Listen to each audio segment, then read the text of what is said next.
এবারে নাচের দলিল দেয়, গান করলে যারা যারা নাচে, আল্লাহ বলে কোরআনুল কারিমে নাচার কথা কইছে।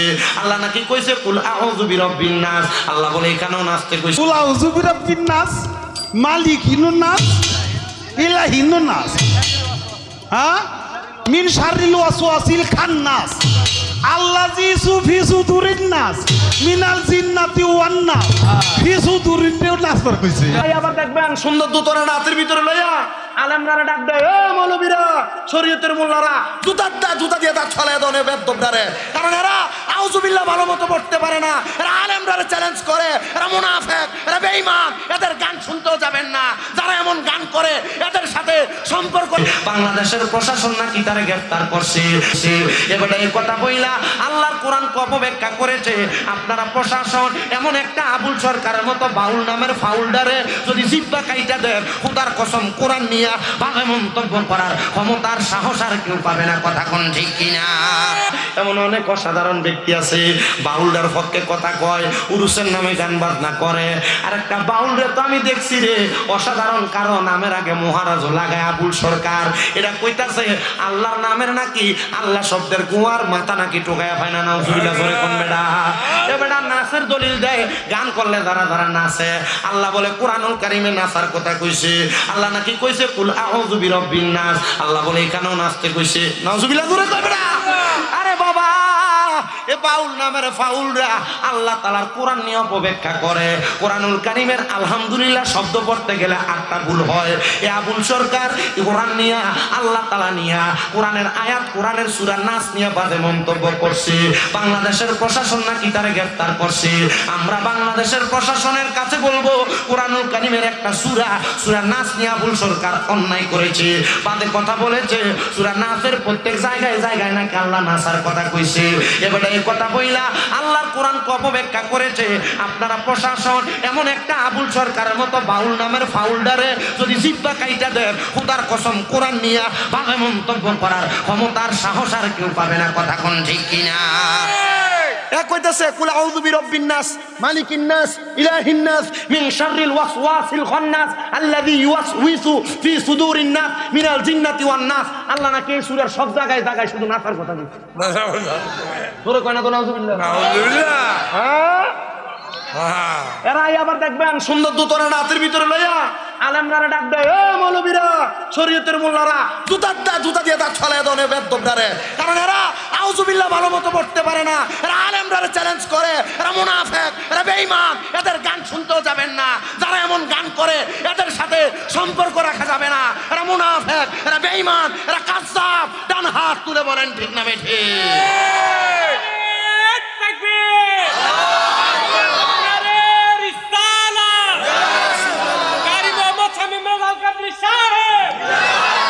আপনাদের কাছে কি ভালো লাগতেছে হুজুর?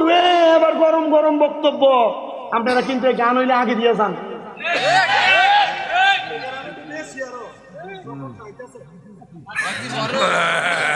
অভিযোগ লাগাই দিছে। আল্লাহর গজব আপনারা নিজেরা নাই আনতেছেন। আপনাদের কি কষ্ট দিচ্ছে নাকি? আল্লাহর লানত আপনারা ডেকে আনতেছেন। আপনাদের কাছে এতটুকু আবদার জানাই আব্বাজি, পর্দার আলের মা বোনেরা, দুনিয়াতে যা করেন আর না করেন, আল্লাহ তাআলার জাহান্নাম ডাইকা আইনেন না, আল্লাহ তাআলার আযাব ডাইকা আইনেন না। এলাকাতে এত সুন্দর কোরআনের বাগান, এই কোরআনের বাগান কালীপুর নূরে মদিনা ইসলামিয়া হাফিজিয়া মাদ্রাসা, এতিমখানা মাদ্রাসা, আরে যদি না থাকতো, এই মাদ্রাসার ছাত্ররা যদি কোরআন পড়ে পড়ে এলাকাতে রহমত না আনতো, এমন কালীপুর বহু আগে ডুবে যেত গা।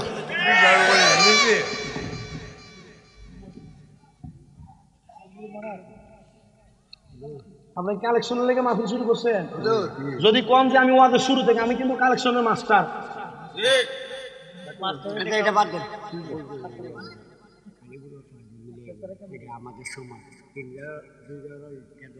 বুঝছি না কি আমি তো এটা আলাদা করছি না, মিলে ওই এ ফতেরকান্দির কেটা কেটা আছেন একটু হাত তোলেন। ফতেরকান্দি বাড়ি কার কার হাত তোলেন? আদি শর্মে আপনার মনে হচ্ছে টিয়া দল লাগবো, হাত তুলেন না থাক। সিদ্ধুরের আছেন কেটা কেটা হাত তোলেন? সেও তো ভালো মানুষই আছে। আচ্ছা থাক বাবা, তুই তাও না সাদি দিতে করবেন ভাই, থাকি রে থাক আব্বা কেন ওই কেন আমি আর একটা সাদক ও শেষ করতেছি। আমি শুধু যেই কথাটা কইতেছিলাম, নেশাখোর মানুষ কি মানুষ, কথা কয় না তো কি মানুষ, বহুত বাউলে দেখেন এটা আঁক ভেঙে জিব্বাত না ডাললে হের গলার বলে সুরে আগে না, কথা কয় না দি, এটা খবর আমার কাছে আছে। হুমনা এলাকার মোটামুটি তো এলাকা বেশিরভাগ আমার মনে হয় বেশি বাদ নাই, মোটামুটি বেশিরভাগ এলাকাতে মাহফিল করে লেছি না রে। আমার মোটামুটি হুমনা এলাকা খানা আস্তে আস্তে শেষ হইতেছে আমি বুঝতেছি। তবে না, হুমনার মানুষে পরিমাণ মহাব্বত করে, এখনো পর্যন্ত ডেট দিয়ে খালি নাই। এখন এখন নতুন করে শুরু হয়েছে, হুজুর ঠিক আছে 10টার দিকে যেতে হইতো না, এই এসার পরেও লাইনটা একটু করে দেন। মার হাওয়া কয় না তো, না না এটা এটা আমার কথা না, আমি আমার জবান দিয়ে, আমি মূর্খ মানুষ, বেশি ওয়াজ করি না, অল্প একটু একটু কথা বলি, এই কথাগুলো মানুষের কলিজায় যায় লাগে, আর এই কলিজায় লাগার কারণে মানুষ আমার দাওয়াত দেয়। আমি এতটুক কথা আপনাদের কাছে বইলা যাই, আপনাদের কাছে এতটুক কথা বইলা যাই, কালিফুল নূরে মদিনা ইসলামিয়া হাফিজিয়া মাদ্রাসা এতিমখানা, এই মাদ্রাসার ছাত্ররা কোরআন পড়লে আপনারা লাভ আছে না নাই? আপনি যদি মাদ্রাসার দান করেন লাভ, যদি দান না করেন তবুও লাভ। অনেকে চিন্তা করে হুজুর তাহলে আর দিতাম কিতাম না করে তো লাভ, কথা কয় না ঠিক না? এ বাবা শোনেন, আপনার মা বাবা আপনার সম্পদ দিয়ে গেছে না, টাকা দিয়ে গেছে না, পয়সা দিয়ে গেছে না, অনেক কিছু দিয়ে গেছে না। আপনার মা বাবাকে আপনার শুধু খাইবার লাগে টেহা দিয়ে গেছে, মা বাবা জায়গা জমি থাওয়ানের লেগে টেহা দিয়ে গেছে না। না, আল্লাহ নবীর এক সাহাবীর কথা শোনেন, হযরতে সাদ ইবনে উবাদা রাদিয়াল্লাহু তাআলা আনহু, উনি কয় আমি ছিলাম যুদ্ধে, নবীজির দরবার আসছি, আইসা আমার বাড়িতে যেয়ে দেখি আমার মা মরে গেছে। মা কি করছে? মরে গেছে। সাহাবী কয় আমি চিন্তা করলাম না, কারণ নবী যেহেতু যুদ্ধে পাঠাইছে, মা যে তো মরে গেছে, জানা দাও হয় নাই, মানি দিয়ে লাইছে, তাহলে নবীর কাছে যায়, নবী একটা ফয়সালা করে দিবে। আচ্ছা কোন তো কোন পোলাপান, এই এলাকার বহু পোলাপান প্রবাসী, আমার কাছে একজনে আসার সময় কই হুজুর প্রবাসীর লাগে একটু বেশি করে দোয়া করে, আর বেটা কালেকশন করার লাগে না, এলাকার 10 জন 50 জন 20 জন প্রবাসীর এক লগে করে যদি কয় আমরা মাদ্রাসাটা চালাইতাম পারি না, তোমরা মাসে 1000 করে টাকা দিবা, 30 জন প্রবাসী 1000 করে দিলে 30,000, কথা কয় না তো? আর আপনি কি প্রবাসীরা একবারে হাতের ফাঁক দিয়ে ভরে দেবো মনে করতেছেন? জি না, জি না, প্রবাসীরা 1000 করে দেয় না, দেওয়ার সময় বান্ডিলটা মুড হয়ে যায়, কথা কয় না ঠিক না? বেঠে এমন বহু প্রবাসী আছে, মা হারা বাবা হারা, আরে বহু প্রবাসীরা বিদেশের বাড়িতে পড়ে রয়েছে। তো হযরতে সাদ ইবনে উবাদা রাদিয়াল্লাহু তাআলা আনহু ডাক দিয়ে কয়, জগতের মানুষ, আমার যখন মা বাপ মরে গেছে গা, আমি আমার নবীর কাছে গেছি, ইয়া রাসূলুল্লাহ আমার মা তো মারা গেছে, নবীজি মার জানাজার নামাজ তো আমি পাই নাই, আমি কি করব আপনি বলেন তো। নবী আমার ডাক দিয়ে বলেন, সাদ ইবনে উবাদা তোমার মা মারা গেছে, তুমি বলতেছো তুমি কি করবা, তুমি জানো না? সাদ ইবনে উবাদা তোমার মা যে মারা গেছে তোমারে কি দিয়া গেছে? আমার দাদা মারা গেছে, দাদার দিনের সম্পদ অল্প একটু হইলেও পাইছে। আমার আব্বা জানের বাবা মারা গেছে, উনি ওনার বাবার দিনের ওয়ারিসের সম্পদ একটু হইলেও পাইছে। পর্দার আড়ালের মহিলারা তাদের মা বাপ, তাদের শ্বশুর শাশুড়ি মারা যাওয়ার পরে তারা একটু হইলেও সম্পদ পাইছেন। আব্বাজি মা বাবার সম্পদ শুধু থাকলেই হবে না, জালেম হিসেবে আল্লাহর কাছে ওড়া লাগবে যদি সম্পদকে ভালো জায়গায় ব্যয় না করা হয়। সাদ ইবনে উবাদা ডাক দিয়ে কই, ইয়া রাসূলুল্লাহ নবী গো, আমার যে মা মারা গেছে, আমার মায়ের সম্পদের কোনো অভাব নাই, নবী গো আমি আমার মায়ের জানাজা পাই নাই। মা বাবা মারা যাওয়ার পর একটা সন্তানের কাছে 4-5টা জিনিস পাও না, এর মধ্যে 1 নম্বরে মা বাবার জানাজা দেওয়ান, দোয়া করন, মা বাবার জন্য ক্ষমা প্রার্থনা করন। নবী গো আপনি বলেন না আমি আমার মা বাবার জন্য কি করব? নবী কয়, সাদ ইবনে উবাদা সদকা করো। সাদ ইবনে উবাদা কয়, ইয়া রাসূলুল্লাহ আপনি সাক্ষী থাকেন, আপনার সাক্ষী রেখা আমি সাদ ইবনে উবাদার একটা খেজুরের বাগান আছে, যে খেজুরের বাগানটার নাম হলো মিখওয়াদা, আমি আমার মায়ের জন্য আল্লাহর হস্তে খেজুরের বাগানটা দান করে দিছি।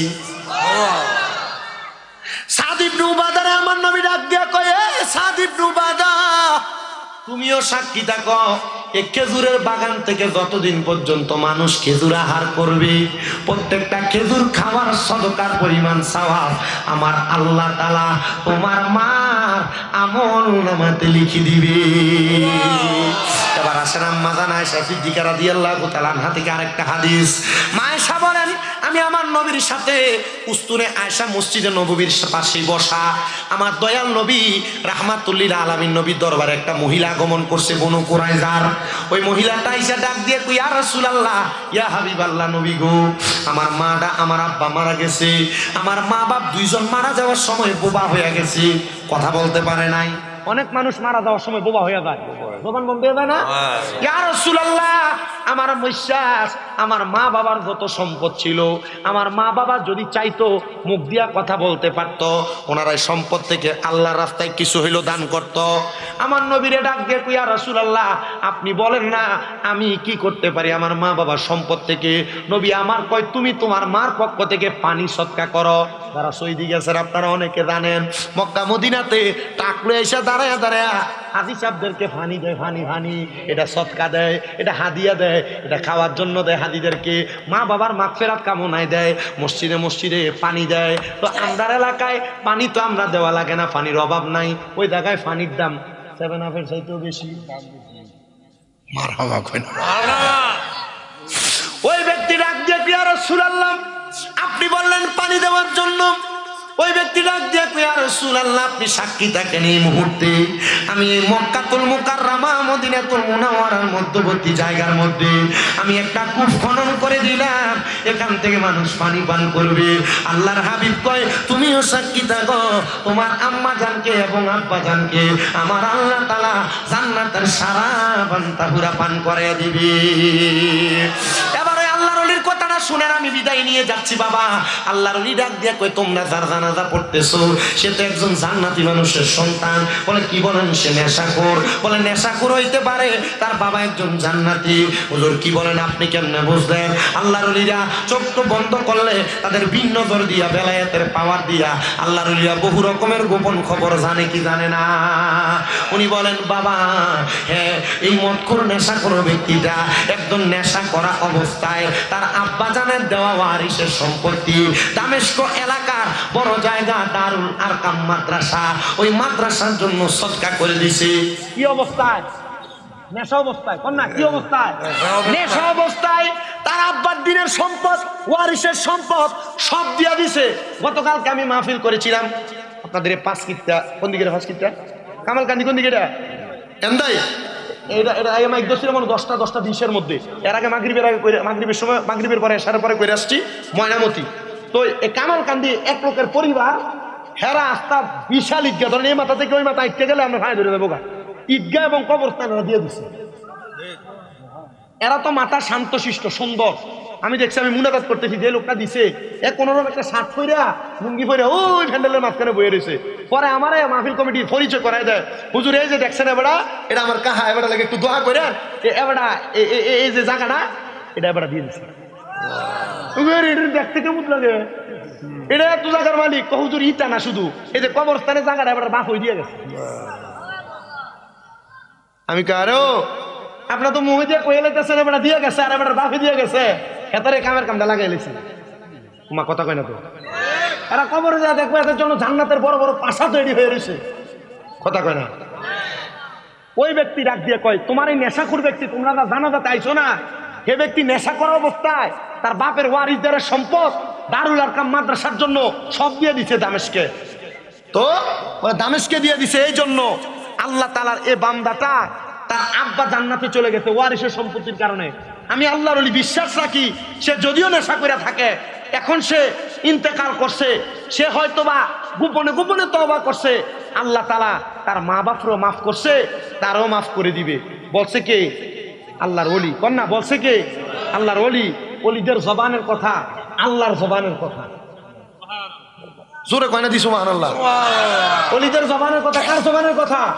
আল্লাহর ওলি যারা, আল্লাহর নেককার বান্দা যারা, তারা যখন আল্লাহর ইবাদত করতে করতে আল্লাহর বান্দা থেকে বন্ধু হয়ে যায়, তখন তাদের হাত দিয়ে যে হাত কাজ করে, এ হাত তাদের হাত থাকে না, এটা আল্লাহর কুদরতের হাত হয়ে যায়। বলে আল্লাহর ওলি যারা, নেককার বান্দা যারা, যখন আল্লাহর ইবাদত করতে করতে তাদের জবানটা, তাদের জবান থাকে না, এটা আল্লাহর কুদরতের জবান হয়ে যায়। আল্লাহর ওলি বলছে আমার বিশ্বাস তার আল্লাহ মাফ করে দিব। ঠিকই তার জানাজা শেষ, দাফনের পরে এলাকার মানুষগুলা কয়েকজনই স্বপ্ন দেখছে এই নেশাখোর ব্যক্তি তার দান সৎকা করার কারণে তার কবরটারে আযাব আল্লাহ মাফ করে দিছে। আব্বাজি আমি বেশি মানুষ চাইবো না, 10টা মানুষ চাইবো যারা এখন না পারলে 5 মাস পরে, না পারলে 6 মাস পরে, না পারলে 1 বছর পরে 5000 করে টাকা এই নবীর মাদ্রাসার মাহফিলে দান করবেন। 1 নম্বরে বলে হুজুর আমার মা নাই,